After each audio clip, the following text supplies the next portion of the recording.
ପଚାରିଲା କହିଲା ବାବାଙ୍କୁ ପଚାରିବ ତମର କେଇଟା ପତ୍ନୀ? କେଇଟା ପତ୍ନୀ? 5ଟା। ଆଜ୍ଞା। ତାଙ୍କୁ କହୁ କହୁ ବାବା କହିଲେ ତାଙ୍କର ପତ୍ନୀ ହଉଛନ୍ତି 5ଟା। ହଉ ହଉ ହଉ ଆଜ୍ଞା ଠିକ ଅଛି ମୁଁ କହିବି ଆଉ।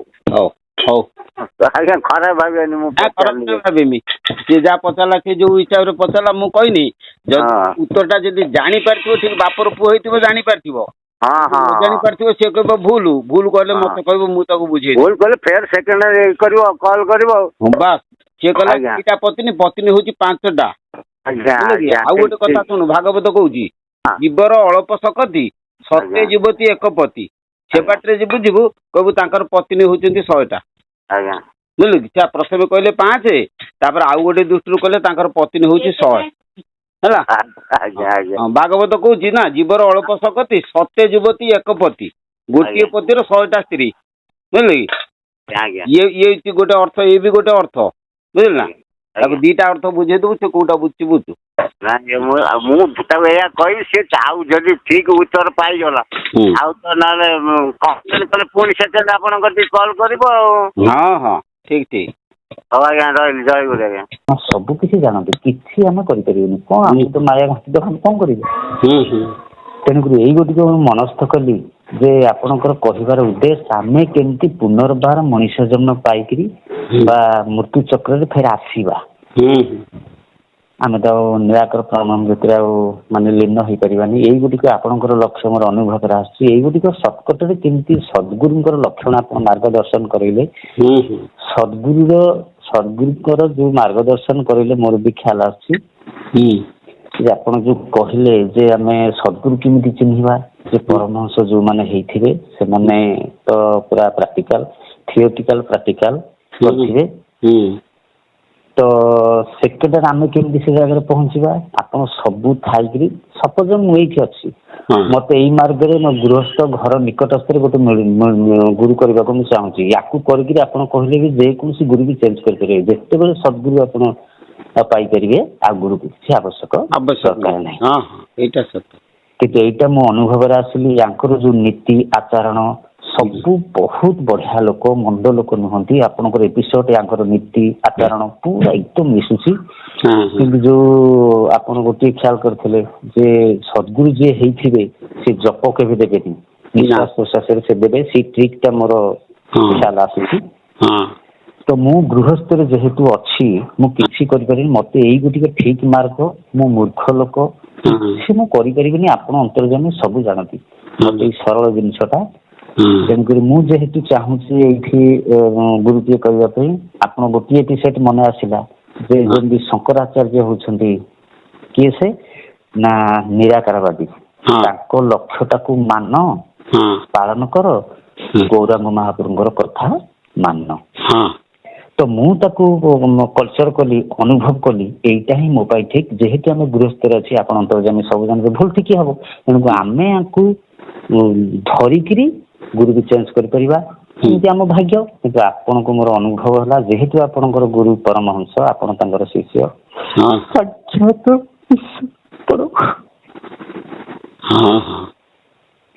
ଆପଣ ସାକ୍ଷାତ ଈଶ୍ୱର ମୋ ପାଇଁ। ହଉ କିନ୍ତୁ ମୋ ଅନୁଭବରେ କଣ ବାଉଳା ହେଇଥାଇପାରେ ଠିକ ହେଇଥାଇପାରେ ମୁଁ କିଛି ଜାଣିନି କହିପାରିବିନି ମତେ ଯାହା ଲାଗିଲା ମୁଁ ତାହା କହିଲି। ହଉ କେତେବେଳେ ଆସିଲେ ଆମେ ଏଇଠି କଥାବାର୍ତ୍ତା ହବା ଆଉ ସବୁ ପୁଙ୍ଖାନୁପୁଙ୍ଖ ଭାବରେ ସେ ବିଷୟରେ ଆଲୋଚନା କରିବା। ତାପରେ ମୁଁ ଆପଣଙ୍କର ଅହରହ ଏପିସୋଡ ମୁଁ ଦେଖୁଛି ବହୁତ ଆନନ୍ଦ ଲାଗୁଛି ପୁରା ଏକ୍ଜାକ୍ଟଲି କିଛି ମୁଁ ଆପଣଙ୍କୁ କଣ ଜାଣିଛି କଣ କହିବି କିଛି ଆପଣ ସବୁ ଜାଣନ୍ତି।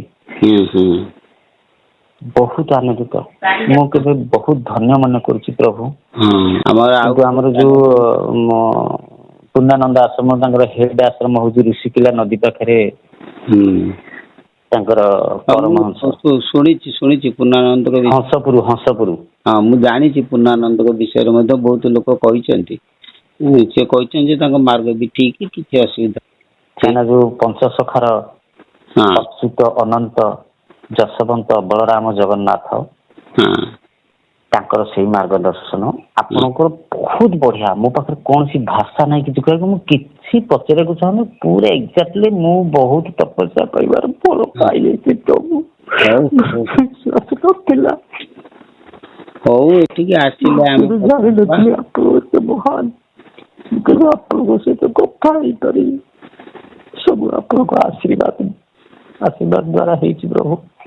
ହଉ ହଉ ମୁଁ କଣ ଜାଣିଥିଲି କୋଉ ଏପିସୋଡରେ କଣ, ମୁଁ କିଛି ଜାଣିନଥିଲି। ଲଘୁ ଲଘୁ କେମିତି ଆସିଲା, ମୋ ଭାବେ ଆସିଲା, ଆପଣଙ୍କର ଆଶୀର୍ବାଦ, ଆଉ କିଛି ନାହିଁ। ମୁଁ ଆଉ ଗୋଟେ ତତ୍ତ୍ୱମୟୀ ଚ୍ୟାନେଲ ଦେଖୁଥିଲି, ସେଇ ପଞ୍ଚଶାଖା ତତ୍ତ୍ୱ ଆପଣଙ୍କର ତାଙ୍କର ଫିଲ୍ କଲି, ଅନୁଭବ କଲି, ସେ ଏକା, ସେଇ ପଞ୍ଚଶାଖାର ପୁରା ଏକ୍ଜାକ୍ଟଲି ଏକା।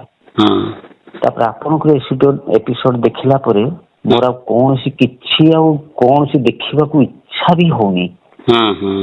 ପୁରା ଯୋଉ ମାର୍ଗ ଆମ ପାଇଁ ଦେଖିଲା, ଆପଣ ସ୍ୱଚ୍ଛନ୍ଦ୍ର ଆମକୁ ପରଖି ସାରିଛନ୍ତି, ଚିହ୍ନି ସାରିଛନ୍ତି, ଆମେ କିଛି କହିବାକୁ ନାହିଁ। ଆମକୁ ସମ୍ପୂର୍ଣ୍ଣ ରୂପରେ ସପୋର୍ଟ କରି ଆପଣ ଏପିସୋଡ କରିଛନ୍ତି। ଆମେ କଣ କରିବୁ କଣ ନାହିଁ ଆପଣଙ୍କୁ ସବୁ ଜଣା, କିଛି ଆମେ କରିପାରିବୁନି, ଆପଣ ଜାଣିଛନ୍ତି। କିନ୍ତୁ ମୋର ସବୁବେଳେ ଭାଗବତ ଉପରେ କଣ ମୁଁ କରିପାରିବି, ସବୁଦିନ ସେ ଏକାଦଶ ସ୍କନ୍ଦ ଟିକେ ପଢୁଛି, ସେତିକି। ଆଜ୍ଞା ପ୍ରଭୁ, ଆପଣ ପ୍ରକୃତରେ କେତେ ଧନ୍ୟବାଦ। ଅନ୍ତର୍ଯାମୀ ପ୍ରଭୁ, ଆପଣଙ୍କର ଗୋଟିଏ ଏପିସୋଡ ମୁଁ ଦେଖିଥିଲି, ଯୋଉ କୃପା କରି କହିଲେ ଦୟାଜ୍ୟୋତି ଚ୍ୟାନେଲରେ ଯୋଉ କୃଷ୍ଣ ଏବଂ ଅର୍ଜୁନ, ସେ ଏପିସୋଡଟା ଗୋଟିଏ ଏପିସୋଡ ଆଜ୍ଞା ମୁଁ ଦେଖିଲି।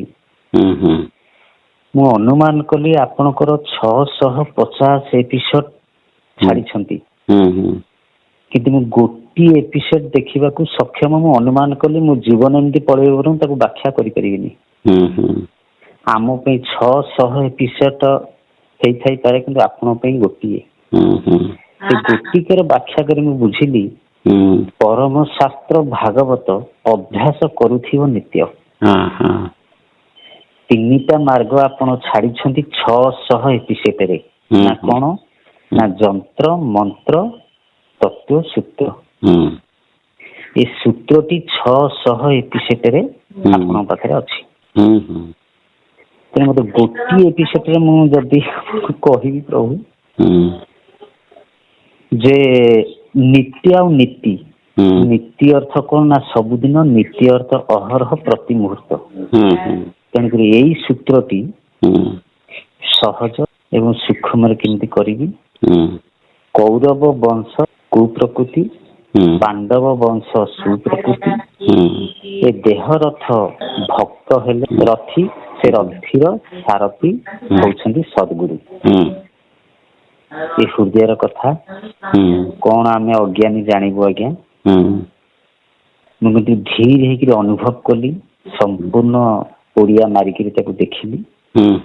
ତେଣୁକରି ମୁଁ ଚାହୁଁଛି ମୋ ହୃଦୟ ଭିତରୁ କୁପ୍ରକୃତି କେମିତି ଖଣ୍ଡନ ହେଇ ସୁପ୍ରକୃତି ଜାଗ୍ରତ ହଉ। ବଢିଆ କଥା ପ୍ରଭୁ। ମୁଁ ଗୋଟିଏ ଏପିସୋଡ ଦେଖିକିରି ମୁଁ ବ୍ୟାଖ୍ୟା କଲା ପରେ ମତେ ଘଣ୍ଟେ ଲାଗିଲା। ମୁଁ ଅନୁମାନ କଲି ଏଇ ଜିନିଷକୁ ଆପଣ ହିଁ ଅନ୍ତର୍ଯାମୀ ଜାଣିଛନ୍ତି, କେତେ ସହଜ ଜିନିଷ ଆମ ପାଇଁ କରିଛନ୍ତି।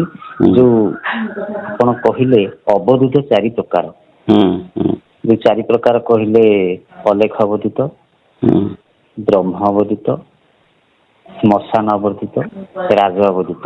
ଆପଣଙ୍କର ଏଇ ବ୍ରହ୍ମ ଅବଧୂତଟି ଇଏ ସଂସାରରେ ଯେତେ, ଆମ ଓଡିଶାରେ ଯଦି 3.5 କୋଟି ଲୋକ, ଭାରତରେ 140 କୋଟି ଲୋକ, ସମସ୍ତେ ସଂସାରୀ ଆଜ୍ଞା। ଆମେ କିଛି କରିପାରିବୁନି, ଆପଣ ହିଁ ଜାଣିଛନ୍ତି ଅନ୍ତର୍ଯାମୀ ପ୍ରଭୁ। ଏଇ ଗୋଟିଏ 600 ଏପିସୋଡରେ ଯୋଉ ସୂତ୍ରଟି ଆପଣ ଲୁଚେଇ ରଖିଛନ୍ତି, କିନ୍ତୁ ଆପଣଙ୍କ ପାଇଁ ଗୋଟିଏରେ ହିଁ ସୂତ୍ରରେ ଅଳ୍ପ ସୂକ୍ଷ୍ମରେ କେମିତି ଏ ସଂସାରରେ ସବୁ ଥାଉ, ଆପଣଙ୍କର କେତେ ସୁନ୍ଦର ଆଲୋଚନା ପ୍ରଭୁ। ଏଇ ବ୍ରହ୍ମ ଅବଧୂତରେ ଆମ ସଂସାର ମାନ ପାଇଁ ସବୁ କିଛି ଲୁଚି ରହିଛି, ସହଜ ଜିନିଷ ଅଛି। ଆମେ କେମିତି ୟାକୁ ବୁଝିବା, କେତେ ସହଜ ସରଳକରଣ କରିଛନ୍ତି। ବଢିଆ ଲାଗୁଛି ଆଜ୍ଞା। ଏଇ ଗୋଟିଏ ଜିନିଷ ବହୁତ ବଢିଆ।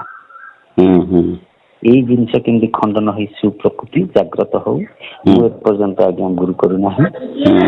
ଆପଣଙ୍କର କୃପା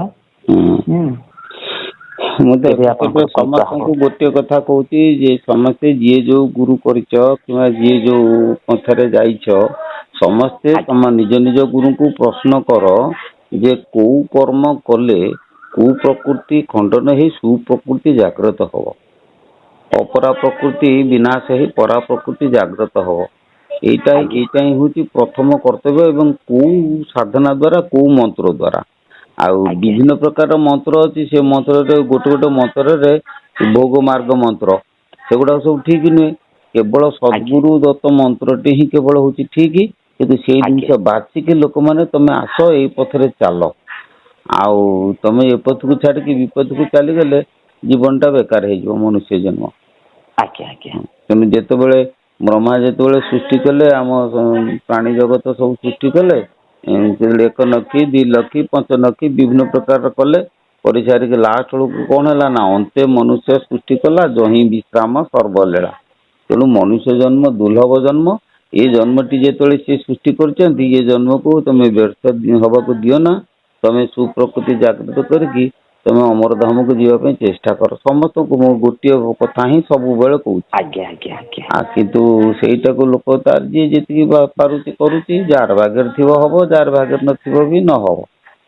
ଆପଣଙ୍କର କୃପା ଏଇ ଜିନିଷ ମୋ ହୃଦୟ ଭିତରେ ଜାଗ୍ରତ ହଉଛି ଯେ ଆପଣଙ୍କର ମଧ୍ୟ ଇଚ୍ଛା ଆମେ ତ ଭିନ୍ନ ହେଇପାରିବାନି କିନ୍ତୁ ପରେ କେମିତି ମଣିଷ ଜନ୍ମ ସୁଖରେ ଆମେ ପାଇବା। ହଁ ମନୁଷ୍ୟ ଜନ୍ମ ଅନିର୍ବାର୍ଯ୍ୟ। ଗୃହସ୍ଥରେ ଆମେ କଣ କରିବୁ କଣ ନାହିଁ ଆପଣ ହିଁ ସବୁ କିଛି ଜାଣନ୍ତି ଅନ୍ତର୍ଯାମୀ କିଛି ଆମେ କହିବାକୁ ଫୁରିବନି।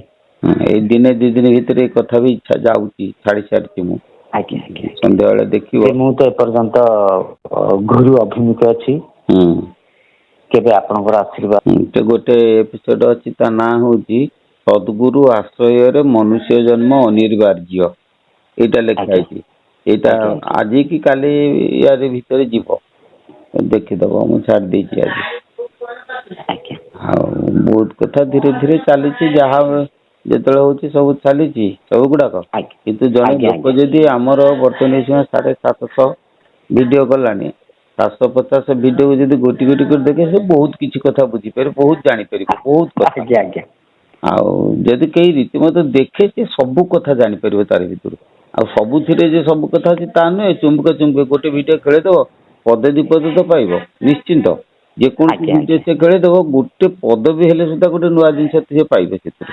ଆଜ୍ଞା ଆଜ୍ଞା ଆଜ୍ଞା ତେଣୁ ସେଗୁଡା ସବୁ ସଂଗ୍ରହ କରିକି ଯଦି ଅନୁଭବ କରି କାର୍ଯ୍ୟ ଲଗାଏ ମୋ ପ୍ରଚାର କରିବା ସାର୍ଥକ ହବ ଏବଂ ସେମାନଙ୍କର ଜୀବନ ମଧ୍ୟ ଧନ୍ୟ ହେଇଯିବ। ଆଜ୍ଞା ଆଜ୍ଞା ଚାଲିଛି। ମୁଁ ଅହରହ ଆପଣଙ୍କର ଦେଖୁଛି ମୁଁ ସ୍ଥିର ହେଇକିରି ଜିନିଷକୁ ମୁଁ ଆଜ୍ଞା ଅନୁଭବରେ ଆଣିଲି ଏ ଅନୁଭବର କଥା ମୋ ଦ୍ଵାରା କୌଣସି ଅନୁଭବ ଟା ଭୁଲ ହେଇଥାଇପାରେ କି ଠିକ ହେଇଥାଇପାରେ ମୁଁ ଆଜ୍ଞା ବି ଜାଣିନି। ମତେ ଯାହା ଲାଗିଲା ମୁଁ ଆପଣଙ୍କୁ କହିଲି ଆଜ୍ଞା ମୋ ଇଚ୍ଛା ଯାହା ହେଲା ମୁଁ କହିପାରିବିନି ଆଜ୍ଞା। କିନ୍ତୁ ମୁଁ ଏତିକି ଅନୁଭବରେ ଆଣିଲି ବ୍ରହ୍ମବୋଧିତ ଆମ ସଂସାରିକ ମାନଙ୍କ ପାଇଁ ଠିକ ଆମେ ଏତେ ଯୋଗ ବାଗ କାହିଁକି ନା ଆଜିକାଲି ଖାଦ୍ୟର ଠିକ ନାହିଁ ସମୟ ଠିକ ନାହିଁ କ୍ଲାଇମେଟ ଠିକ ନାହିଁ କିନ୍ତୁ ଏ ସଂସାରୀ ପ୍ରାଣୀ ପାଇଁ ଏ ସବୁ ବଡ ଅସମ୍ଭବ ଆଜ୍ଞା। ଆପଣ ମଧ୍ୟ ଜାଣନ୍ତି ତେଣୁ ମତେ ଏଇ ସବୁ ଜିନିଷ ଗୁଡାକ ଫିଲ୍ ହଉଛି। ସରଳ ସୂକ୍ଷ୍ମ କଥା ଏଇ ମାର୍ଗରେ ଆପଣଙ୍କର ରାସ୍ତା ସମସ୍ତଙ୍କ ପାଇଁ ଗୋଟିଏ ଆଜ୍ଞା ସେ ଯୋଉ ତିନି ଅବଧୂତ କହିଲେ ସେ ବି ରାସ୍ତା ଗୋଟିଏ କିନ୍ତୁ ଆମ ସଂସାରୀ ପାଇଁ ଏଇ ବ୍ରହ୍ମବୋଧିତ କରେକ୍ଟ ୟା ଦେହରେ ମୋର ଟିକେ କିଛି ସନ୍ଦେହ ନାହିଁ। ନା ଏଇଟା ସତ। ମୁଁ ସନ୍ଦେହ କଥା ଆଲୋଚନା କରିବା ହିଁ ମୋର ଭୁଲ ଆଜ୍ଞା। ପ୍ରତ୍ୟେକ ସଂସାରୀ ମାନଙ୍କ ପାଇଁ ଆଜ୍ଞା ବ୍ରହ୍ମବୋଧିତ କର୍ମଟା ହଉଛି ଏଇ ଯୁଗରେ ଆଜ୍ଞା ସବୁଠୁ ସର୍ବୋତ୍ତମ ଏବଂ ସର୍ବଶ୍ରେଷ୍ଠ ଉପାୟ ଏବଂ କରଣୀୟ। ଆଉ ଏଇ ବାଟରେ ଯଦି ଚାଲିବ ସଂସାର ଲୋକ କଳି ଯୁଗରେ ମୁକ୍ତି ତାର ଅନିର୍ବାର୍ଯ୍ୟ। ଆଜ୍ଞା କରଣୀୟ କହିଲେ ଅତି ଉତ୍ତମ ବଢିଆ ଏତେ ସୁନ୍ଦର ଜିନିଷ ଆଜ୍ଞା ମୋ ଆଜି ବହୁତ ଆତ୍ମରା ହେଇପଡୁଛି ବହୁତ ବଢିଆ ଲାଗୁଛି ଆଜ୍ଞା।